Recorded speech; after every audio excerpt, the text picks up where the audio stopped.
Hello all. So today we are going to see about planes and movements. Actually, we are going to learn the concepts of planes and movements. We are not going to go into very deeply. So why we have to study this is we call ourselves movement scientists. We do researches with movement. We do diagnosis with movement. We do treatment with movement. And when you think deeply in everything, what we do we do a lot with movements. Okay, so this is something basic we have to know.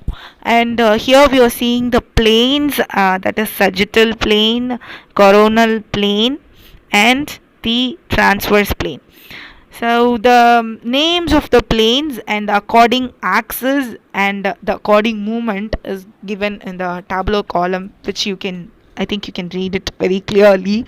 So here are only the names. Actually, the concept is the planes is gonna divide our body into some divisions like anterior, posterior, medial, lateral, or up, above and below, like superior and inferior. So here the movement we are seeing is flexion and extension, and the plane which is going to help the movement is sagittal plane, which divides our body into right and left half. So the axis is transverse axis. So if you cut any joint through this transverse axis, the movement that is going to happen is flexion extension, and obviously we are going to diagnose this movement in the lateral view. So if you check for flexion and extension, you have to see the lateral view.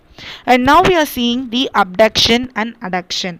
So this is going to occur in the frontal plane. So frontal plane is going to divide our body into anterior half and posterior half, and the axis which is going to help is sagittal axis. So if you cut your body at joint at any level in through the sagittal axis, the movement that is going to happen is abduction and adduction. So if you diagnose abduction and adduction, you should have anterior view or posterior view. And the final thing is rotational movements. So the rotational movements is going to occur in the transverse plane through vertical axis. Okay, and one more thing I want to say is any plane which will intersect by a axis, both will be perpendicular to each other.